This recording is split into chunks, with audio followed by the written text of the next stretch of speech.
నమస్కారం, అప్టేక్ జాబ్స్కి స్వాగతం. నేను మీ వివేక్. ఇవాళ కరెంట్ అఫైర్స్లో భాగంగా మనం చర్చించుకోబోయే కరెంట్ అఫైర్స్ అంశాలు గడిచిన సంవత్సరాల కాలంలో వార్తల్లో నిలిచిన అంశాలు. ఒకటేమో మొక్కలకి సంబంధించింది, విచ్ ఈస్ తేజ చిల్లి. తెలంగాణ రాష్ట్రానికి సంబంధించి ఖమ్మం అగ్రికల్చరల్ మార్కెట్ ఏదైతే ఉందో, ఖమ్మం వ్యవసాయ మార్కెట్, అది one of the largest in Telangana. అక్కడ బేసిక్గా తేజ చిల్లి లేదా తేజ మిరపకాయ బాగా పాపులర్ అనమాట. దీనికి ఆసియాలోనే కాకుండా దక్షిణ అమెరికా ఖండం, ఉత్తర అమెరికా ఖండం, సింగపూర్, ఇండోనేషియా, ఇలా ప్రపంచవ్యాప్తంగా కూడా దీనికి డిమాండ్ ఉంది. కాకపోతే ఈ రైతులందరూ ఎవరైతే దీన్ని సాగు చేస్తున్నారో వాళ్ళు మటుకు నష్టాల్లోనే ఉన్నారు. అలా గడిచిన సంవత్సర కాలంలో ఇది వార్తల్లో నిలిచింది. సో దాని గురించి తెలుసుకోవడం చాలా important, considering it is a thing of Telangana. And then comes the Naegleria fowleri. ఈ నాగ్లేరియా ఫౌలేరి చూడడానికి చాలా సింపుల్గా అనిపిస్తుంది, అలా ఎలా జరుగుతుంది అని అన్నట్టు కూడా అనిపిస్తుంది. ఇంతకీ ఏంటిది? ఒక సింగిల్ సెల్డ్ ఆర్గానిజం ఒక మల్టీ సెల్యులర్ ఆర్గానిజంని హతమార్చగలదా? ది థర్డ్ థింగ్ ఈజ్ ఆనందోఫాసియాసిస్. చూస్తుంటే ఏదో ఆనందో బ్రహ్మ అనే సినిమా టైటిల్ లాగా ఉంది కదా మీరు అనొచ్చు. ఇది మనం డే టు డే లైఫ్లో ఖచ్చితంగా ఎప్పుడప్పుడు ఎక్స్పీరియన్స్ చేసి ఉంటాము, కానీ కొంతమంది దీన్ని ఫ్రీక్వెంట్గా ఎక్స్పీరియన్స్ చేస్తుంటారు. కన్సిడరింగ్ నేషనల్ ఎడ్యుకేషన్ పాలసీ 2020 అవ్వచ్చు, ఎడ్యుకేషన్కి సంబంధించిన వివిధ అంశాలు అవ్వచ్చు, వాటిలో దీన్ని కూడా కన్సిడర్ చేస్తే కనుక పరిస్థితులు డెఫినెట్లీ ఇంకో విధంగా ఉంటాయి. సో అందుకని ఇలా గడిచిన సంవత్సరాల కాలంలో జరిగిన ఈ ముఖ్యమైన అంశాలకు సంబంధించిన ముఖ్యమైన సమాచారం, అట్ ద సేమ్ టైం ఒకవేళ కాంపిటేటివ్ ఎగ్జామ్స్లో వాటి మీద క్వశ్చన్ అడిగితే ఏ విధంగా అడగొచ్చు అనే అంశాలు కూడా మనం డిస్కస్ చేద్దాం. But before going there, TSPSC group 1 prelims రోజుకి దగ్గరకు వస్తుంది. ఆబ్వియస్లీ రోజులు గడిచేది ఏదైనా దగ్గరికి రావాల్సిందే, and that is something which is inevitable for TSPSC group 1 prelims as well. So నా దగ్గర సమయం చాలా తక్కువ ఉంది మిత్రమా, బట్ నేను స్టిల్ ప్రిపేర్ అవ్వాలి అని అనుకుంటున్నాను, ఎంతో కొంత నేర్చుకోవాలి అనుకుంటున్నాను, చదివిన దాన్ని కొంచెం రివైజ్ చేసుకోవాలి అనుకుంటున్నాను. ఇప్పటివరకు నేను అసలు చదవలేదు కాబట్టి ఎంతో కొంత చదవాలి అనుకుంటున్నాను. అలా మీకు ఏదన్నా ప్రాబ్లం ఉండనివ్వండి, but we do have a solution for your problem. And the solution is uptake jobs plus app provide చేస్తున్న క్విక్ రివిజన్ కోర్స్. ఇక్కడ కనిపిస్తున్న సబ్జెక్టులు అన్నిటికీ సంబంధించి సుమారుగా అంటే ఆన్ అన్ యావరేజ్గా 5 గంటల లోపు ప్రతి సబ్జెక్ట్ని కవర్ చేయడం జరుగుతుంది. తద్వారా మీరు ఆల్రెడీ మొత్తం చదువుకున్నట్టయితే మీకు రివిజన్గా హెల్ప్ అవుతుంది. అసలు మీరు ఇప్పటివరకు ఏం చదువుకోకపోయినట్టయితే మీకు హ్యాపీగా ఒక బేసిక్ అవేర్నెస్ అయితే, ఒక ఫౌండేషన్ అనేది క్రియేట్ చేస్తుంది. అట్ ద సేమ్ టైం నాకు ఒక 10-15 టాపిక్లు చెప్పండి గురువు గారు, నేను అవే చదువుకుని వెళ్తానన్న వాళ్ళు ఖచ్చితంగా హెల్ప్ అవుతుంది ఈ uptake jobs plus app provide చేసే టీఎస్పీఎస్సీ గ్రూప్ 1 ప్రిలిమ్స్కి సంబంధించిన ఈ క్విక్ రివిజన్ కోర్స్. దీన్ని మీరు అప్టేక్ జాబ్స్ ప్లస్ యాప్లోకి వెళ్ళి పర్చేస్ చేయొచ్చు. ఏదైనా డౌట్ ఉంటే 9133449696కి కాల్ అయినా చేయొచ్చు. రిమెంబర్, మీరు సబ్జెక్ట్ని సపరేట్గానే పర్చేస్ చేయొచ్చు, లేదా అన్ని సబ్జెక్ట్స్ని కలిపి ఒక ప్యాకేజ్ లాగానే పర్చేస్ చేయొచ్చు. And that is what the quick revision course offer as a solution for your problem with regard to TSPSC group 1 prelims. ఇప్పుడు నాకు తెలుసు మీరు ప్రాబ్లం అంటే, సార్ ఇది ఓకే ఫైన్ బాగానే ఉంది, కానీ ఒకవేళ మమ్మల్ని మేము టెస్ట్ చేసుకోవాలంటే ఏదైనా టెస్ట్ సిరీస్ లాంటిది ఉందా అంటే, I'm coming there, don't worry. Uptake jobs యాప్లో టీఎస్పీఎస్సీ గ్రూప్ 1 ప్రిలిమ్స్కి సంబంధించి ఏదైతే సెక్షన్ వైజ్ టెస్ట్ సిరీస్ జరుగుతుందో అది ఆల్రెడీ జరుగుతుంది. It's already under the run అనమాట. సో మీలో చాలామంది ఆల్రెడీ దాన్ని యూజ్ చేస్తున్నారు. Thank you so much for that. But at the same time exam దగ్గరకు వచ్చింది కాబట్టి ఇంకొంతమంది నాకు ఆ టెస్ట్ సిరీస్ గురించి ఇప్పటివరకు తెలియలేదు, నాకు ఇప్పుడే తెలిసింది లేదు, నిన్న తెలిసి ఇప్పుడు ఈ వీడియోలో మీరు చెప్తుంటే నాకు తెలుస్తుంది అన్న వాళ్ళు చాలామంది ఉండొచ్చు. సో మీ అందరికీ కూడా మరొకసారి చెప్తూ ఉన్నాను, అప్టేక్ జాబ్స్ యాప్లో టీఎస్పీఎస్సీ గ్రూప్ 1 ప్రిలిమ్స్కి సంబంధించి 13 టెస్టులు ఉన్నాయి. అందులో 10 సెక్షన్ వైజ్ టెస్టులు, 3 గ్రాండ్ టెస్టులు. ఈ 10 సెక్షన్ వైజ్ టెస్టులు ఏవైతే ఉన్నాయో ఇక్కడ ప్రతి టాపిక్కి సంబంధించి టాపిక్ ఓరియంటెడ్గా టెస్టులు కండక్ట్ చేయడం జరుగుతుంది. And most important, it's not just about the test, కేవలం టెస్టులు మట్టుకే కాదు, ఈ 13 టెస్టులు ఏవైతే ఉన్నాయో వీటికి సంబంధించిన వీడియో ఎక్స్ప్లెనేషన్ కూడా మీకు అందించడం జరుగుతుంది. తద్వారా ఒక క్వశ్చన్కి సంబంధించి, ఫర్ ఎగ్జాంపుల్ మామూలుగా క్వశ్చన్కి ఒక ఆన్సర్ ఉంటుంది, ఓకే ఇది క్వశ్చన్, ఇది దీనికి ఆన్సర్, అలా సింపుల్గా చెప్పకుండా ఆ క్వశ్చన్కి అసలు అదే ఎందుకు ఆన్సర్ అయింది, వై నాట్ సంథింగ్ ఎల్స్. లేదు ఉదాహరణకి 2 స్టేట్మెంట్ క్వశ్చన్లు ఇచ్చారు, లేదు ఒక 3-4 స్టేట్మెంట్లు కలిపి ఈ కింది వాక్యాలను పరిగణించండి అని క్వశ్చన్ ఇచ్చారు, వాటిలో సరి అయినవేవి సరికానివేవి అని అడుగుతారు. అలాంటి పరిస్థితుల్లో అసలు ఆ స్టేట్మెంట్ కరెక్ట్ ఎందుకు అయింది, దానికి వెనకాల ఉన్న బ్యాక్గ్రౌండ్ ఇన్ఫర్మేషన్ ఏంటి, అది ఎందుకు రాంగ్ స్టేట్మెంట్ అయింది, దాని వెనకాల ఉన్న బ్యాక్గ్రౌండ్ ఇన్ఫర్మేషన్ ఏంటి, ఇలా వివిధ అంశాలను వివిధ కోణాల్లో పరిశీలిస్తూ విశ్లేషిస్తూ బేసిక్గా మీకు ఆ క్వశ్చన్కి ఒక్కటే ఆన్సర్ కాదు, బేసిక్గా ఆ టాపిక్కి సంబంధించిన అంశాలు కూడా తెలియాలి అన్న ఉద్దేశంతోనే ఈ టెస్ట్కి సంబంధించి వీడియో ఎక్స్ప్లెనేషన్ కూడా మీకు అందించడం జరుగుతుంది. ఒకవేళ దీన్ని మీరు పర్చేస్ చేయాలనుకుంటే అప్టేక్ జాబ్స్ యాప్లో పర్చేస్ చేయొచ్చు. వన్స్ అగైన్ ఒకవేళ ఏదైనా డౌట్ ఉంటే కనుక 9133449696 నెంబర్ కాల్ చేయండి. ముందుగా తెలంగాణకు సంబంధించిన తేజ చిల్లి, మనందరికీ గుంటూరు కారం తెలుసు, గుంటూరు మిరపకాయ గురించి తెలుసు. ఆ గుంటూరు మిరపకాయ వెరైటీలోనే ఇంకో వెరైటీ ఈ తేజ మిర్చి అనమాట. తెలంగాణ రాష్ట్రానికి సంబంధించి బాగా ఖ్యాతిగాంచింది. ఎంతలా అంటే ఇది కేవలం ఇండియాలోనే కాదు, ఆసియా అంటే చైనా, రష్యా అటువైపు, అలానే దక్షిణ అమెరికా, యూఎస్ఏ, యూకే, కెనడా అటువైపు, అలానే ఇండోనేషియా ఇటువైపు, ఇలా ప్రపంచవ్యాప్తంగా దీనికి డిమాండ్ ఉందన్నమాట. డిమాండ్ మిరపకాయకు ఉందా, మిరపకాయలో ఉన్న కెమికల్కి ఉందా? ఈ తేజ చిల్లీ గురించి పూర్తిగా తెలుసుకోవడానికి ప్రయత్నం చేద్దాం. Khammam agricultural market is one of the biggest chilli markets in Telangana. మన తెలంగాణ రాష్ట్రంలోనే మిరపకాయలకి సంబంధించి అతిపెద్ద మార్కెట్లు ఉన్నాయా అని అంటే అందులో one of the biggest is Khammam agricultural market. ఇక్కడ మనం జాగ్రత్త గమనిస్తే ఈ తేజ చిల్లీ అనేది బేసిక్గా ఎక్కువగా వాళ్ళు ప్రొడ్యూస్ చేస్తుంటారు ఆ ఖమ్మం చుట్టుపక్కల ప్రాంతానికి సంబంధించిన రైతులు. But the very strange part is ప్రపంచవ్యాప్తంగా దీనికి డిమాండ్ ఉంది. One of the biggest reason for that is it is one of the finest chillies and also one of the strongest pungencies as well. అంటే చాలా ఘాటుగా ఉంటుంది, చాలా కారంగా కూడా ఉంటుంది అండ్ చాలా సన్నగా ఉంటుంది. సో బరువు కూడా చాలా తక్కువగా ఉంటుంది. So it has all of the characteristics that every one aspires for as a మిరపకాయగా. అందుకని బేసిక్గా దీనికి డిమాండ్ ప్రపంచవ్యాప్తంగా ఉంది.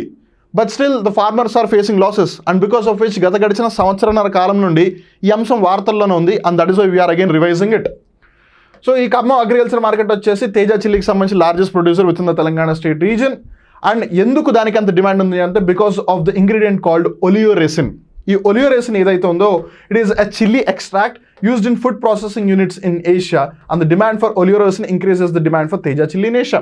This is something like మనలో చాలా కళలు ఉండొచ్చు. మేబీ మనం ఆర్ట్స్ వేయచ్చు అంటే చిత్రలేఖనం చేయొచ్చు, మేబీ మనం బాగా రాయొచ్చు, లేదు మనం బాగా డాన్స్ చేయొచ్చు. అవసరాన్ని బట్టి డాన్స్ ఏమంటే డాన్స్ చేస్తాం, రాయమంటే రాస్తాం, లేదు పెయింటింగ్ ఏమంటే పెయింటింగ్ వేస్తాం. In the very same way ఈ ఫుడ్ ప్రాసెసింగ్ ఇండస్ట్రీస్లో ఎండ్ ఆఫ్ ద డే కొన్ని ప్రొడక్ట్స్ చాలా స్పైసీగా ఉండాలని కొంతమంది భావిస్తూ ఉంటారు. కొన్ని ప్రొడక్ట్స్ ఆ విధంగానే వాళ్ళు తయారు చేస్తారు. ఈ ఒలియోరేసిన్ ఏదైతే ఉందో ఈ తేజ మిరపకాయ లోపల అది బేసిక్గా ఘాటు ఎక్కువగా ఉండడం వల్ల ఆ ఒలియోరేసిన్ వల్ల ఈ ఫుడ్ ప్రాసెసింగ్ ఇండస్ట్రీస్ దాన్ని ఎక్కువగా యూస్ చేస్తారు, ఎస్పెషల్లీ ఏషియన్ కాంటినెంట్ రీజన్లో. No because of it has gain too much of importance.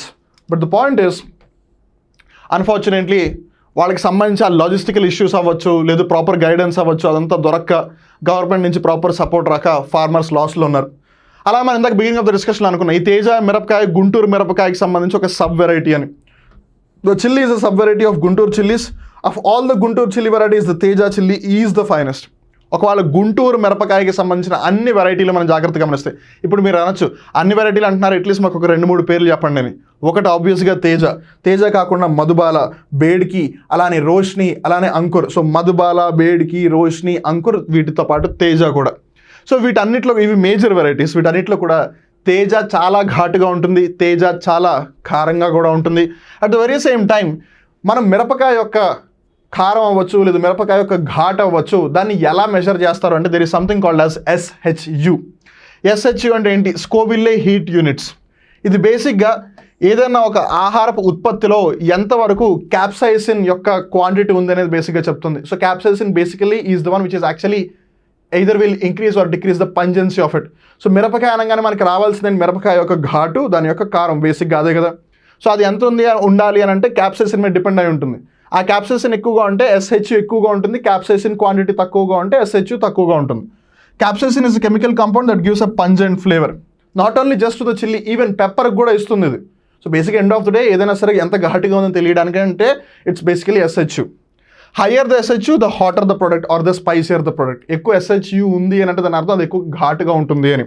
The SHU of Teja chilli 60,000 to 1,10,000 which makes it very very hot and very highly pungent as well. అందుకని ఇది వార్తల్లో ఉంది. And more over considering Telangana రాష్ట్రానికి సంబంధించి రైతులు ఎవరైతే దీన్ని పండిస్తున్నారో వాళ్ళు నష్టాల్లోకి వెళ్తున్నారు. అంతర్జాతీయంగా దానికి ఇంకా స్టిల్ డిమాండ్ ఉన్నా సరే that is what it makes ever going current affair issue. So అందుకని ఖచ్చితంగా దీని మీద క్వశ్చన్ అడిగే అవకాశం ఉంటుంది, జాగ్రత్తగా గుర్తుపెట్టుకోండి. నెక్స్ట్ వచ్చేసి నాగ్లేరియా ఫౌలేరి. ఒకవైపు కోవిడ్లో ఇప్పుడు కొత్తగా ఫ్లర్ట్ అని ఒకటి వచ్చింది. ఓమిక్రాన్లు, డెల్టాలు అన్నీ అయిపోయాయి, ఇప్పుడు కొత్తగా ఫ్లర్ట్ అనమాట. ఈ కోవిడ్ మళ్ళీ ఎస్పెషల్లీ మహారాష్ట్రలో బాగా వ్యాప్తి చెందుతూ ఉంది. మేబీ ఈ నిఫా వైరస్ లాంటివి, లేదు ఈ ఏదైతే నెగ్లేరియా ఫౌలేరి లాంటివి కేరళలో బాగా ఎక్కువగా వచ్చినట్టు కోవిడ్కి maybe Maharashtra is the den ఏమో, వి నెవర్ నో. ఏదేమైనా సరే కోవిడ్ ఇంకా పూర్తిగా వెళ్ళలేదురా నాయన. వ్యాక్సిన్ వేసుకున్న వాళ్ళేమో సైడ్ ఎఫెక్ట్స్ వచ్చేస్తారని ఇటీవల బాగా భయపడ్డారు. ఫార్చునేట్లీ ఏ కంపెనీ అయితే వచ్చి చెప్పిందో ఒకవేళ సైడ్ ఎఫెక్ట్స్ ఈ పాటికి మీకు తెలిసిపోయేవి, బట్ స్టిల్ ఇప్పటి వరకు రాలేదంటే ఇట్ వోంట్ కమ్ అని.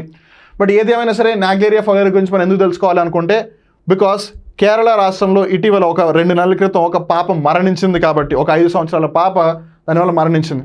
And very interesting part is నార్మల్గా ఈ వైరస్ లేదు ఏదో పెద్ద హైలీ పవర్ఫుల్ బ్యాక్టీరియా అంటే అని అనుకోవచ్చు. No, it's actually a simple protozoan which is amoeba.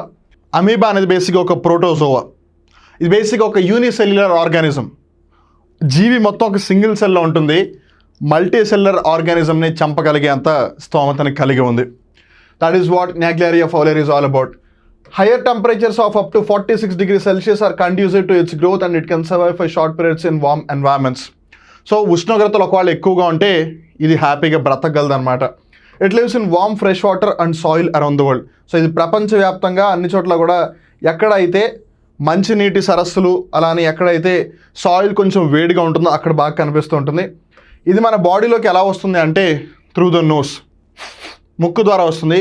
Very interesting thing ఏంటంటే people cannot get infected with Naegleria fowleri from drinking water contaminated with amoeba. For example మనం తాగే glass నీళ్ళల్లో ఒకవేళ ఈ Naegleria fowleri ఉంది అని అనుకుందాం, బట్ అది మనం ఎఫెక్ట్ చేయలేదు. కానీ అదే ముక్కు ద్వారా వెళ్ళింది అనుకోండి ఒకవేళ లోపలికి, అలా గాలి పీల్చినప్పుడు లేదు స్విమ్మింగ్ చేయడానికి నీళ్ళలోకి వెళ్ళినప్పుడు అలా వచ్చింది అనుకోండి ఒకవేళ, then you will suffer from it. అందుకే సఫర్ అంటే ఏ విధంగా అవుతారు? It enters the body through the nose usually when people are swimming and then travels up to the brain వరకు వెళ్ళి where it destroys the brain tissue and causes swelling. ఏదైతే brain యొక్క protective tissue ఉంటుందో దాన్ని నాశనం చేసేసి అది swell అయిపోయేలా చేస్తుంది, ultimately making sure it eats the brain. So దాన్ని బ్రెయిన్ ఈటింగ్ అమీబా అని కూడా పిలుస్తారు. సో రీసెంట్లీ ఇటీవల ఒక అమ్మాయి దీనివల్ల మరణించింది కాబట్టి వార్తలో ఉంది. సో ఖచ్చితంగా అడిగే అవకాశం ఉంటుంది. సో జాగ్రత్త గుర్తుపెట్టుకోండి. And then comes the anendophasia. ఇంతకీ అనెండోఫాసియా అంటే ఏంటి? ఆనందో బ్రహ్మలాగా ఏమన్నా ఇదా అని అనొచ్చు.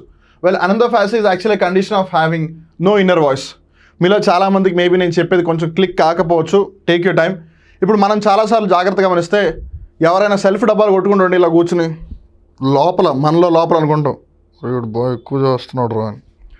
వీడు బాగా ఎక్కువ చేస్తున్నాడని మనం బయటికి చెప్పాం, కానీ మనలో మనం అనుకుంటూ ఉంటాం చూసారా, అది మనలో వాయిస్, ఇన్నర్ వాయిస్ అంటాం.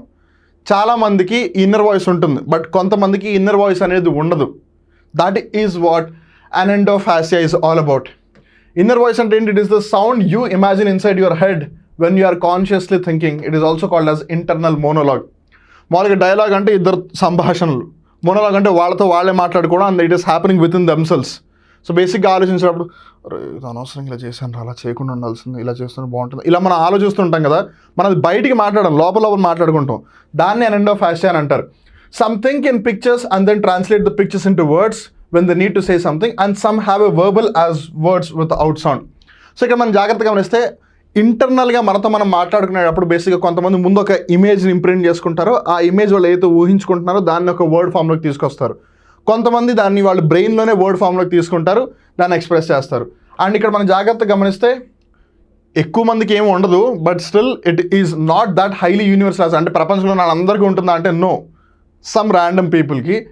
Experiments suggested that participants without an inner voice were significantly worse than those without the condition at remembering the words and determining whether a set of words or rhyme. So basically పదాల దగ్గరకు కానీ rhymes దగ్గరకు వచ్చేసరికి కానీ ఎవరైతే వాళ్ళ inner voice లేకుండా ఉన్నారో వాళ్ళ యొక్క పరిస్థితి కొంచెం దారుణంగా ఉంది as compared to the people who do have the inner voice.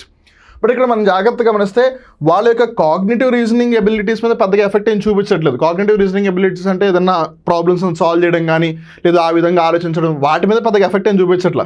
కానీ when it comes to the point of putting out words, కొన్నిసార్లు మనం ఇమాజిన్ చేసుకుంటాం. Like imagine if you become the president of India అంటాం. మనం అవ్వలేదు ఎప్పుడు, so మనం ఊహించుకున్నాం president, okay president ఇలా అయితే నేను ఇలా సేవలు చేస్తాను ఇలా అనుకుని చెప్పేస్తాం. బట్ వాళ్ళు అలా అనుకోలేరు అనమాట. So that is what anendophasia is all about. So ఇక్కడితో ఇవాళ కరెంట్ అఫేర్ ఎపిసోడ్ ముగుస్తుంది.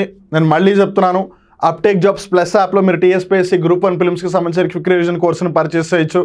లేదు మీరు ఒకవేళ టెస్ట్లు రాస్తానంటే కనుక అప్టేక్ జాబ్స్ యాప్లో ఈ సెక్షన్ వైజ్ టెస్ట్ సిరీస్లు ఏవైతే ఉన్నాయో which is also along with the video explanation, దాన్ని పర్చేస్ చేయాలనుకుంటే అప్టేక్ జాబ్స్ యాప్లో పర్చేస్ చేయొచ్చు. End of the day quick revision course అయినా లేదా సెక్షన్ వైజ్ టెస్ట్ సిరీస్ అయినా సరే బేసిక్గా మీకు ఉపయోగపడాలి. మీరు ఎట్టి పరిస్థితుల్లో సరే టీఎస్పీఎస్సీ గ్రూప్ 1 ప్రిలిమ్స్ని క్లియర్ చేయాలనే ఉద్దేశంతోనే. అందుకని దీన్ని మీరు సద్వినియోగం చేసుకుంటారని ఆశిస్తూ, ఒకవేళ మీకు ఏదైనా డౌట్ ఉంటే కనుక 9133449696 నెంబర్ కాల్ చేయండి. మీ అందరికీ ఆల్ ద వెరీ బెస్ట్ చెప్తూ మళ్ళీ ఇంకొక కొత్త కరెంట్ అఫేర్ ఎపిసోడ్లో కలుద్దాం. అప్పటివరకు చూస్తూ ఉండండి అప్టేక్ జాబ్స్, మీరు అప్డేట్ చేసుకుంటూ ఉండండి. నేను మీ వివేక్.